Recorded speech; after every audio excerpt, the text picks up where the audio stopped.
جس کا قوم کے پیر سپاہی بن جائے اس قوم کا پھر یہی حال ہونا. مولانا عبد القادر صاحب رائے پوری رحمت اللہ علیہ لکھتے ہیں اتنی غربت تھی اس نے بہت پرانا کوڑی پہ پھینک دیا باہر. مولانا لکھتے ہیں میری نگاہ چڑھ گیا, میں نے اس کو اٹھا کے نہر میں دھو لیا اور سوئی لے کے میں نے اس کو 3 دن میں گاٹھا. 3 دن میں گاٹھا, 14 سال اسی میں گزار دیے. اب دل تو میرا بھی کرتا ہے ولی بن جاؤں, تیرا بھی کرتا ہے ولی بن جاؤں, یہ پر کچا تھا تیرا باپ پھنکے گا.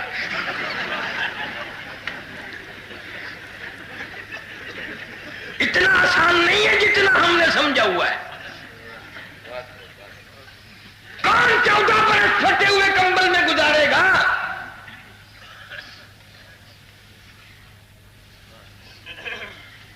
کہاں سے وہ ولی بن سکتے ہیں؟ نہ اتنی مشقت اٹھائے نہ وہ بات ہم میں آئے. پھر پتہ کتنا بڑا ولی بنا. ارواح ثلاثہ میں لکھا ہے کہ ایک سرکاری آدمی جو ملازم تھا اس کے پاس ایک قتل کی فائل تھی, پوری فائل کیس کی.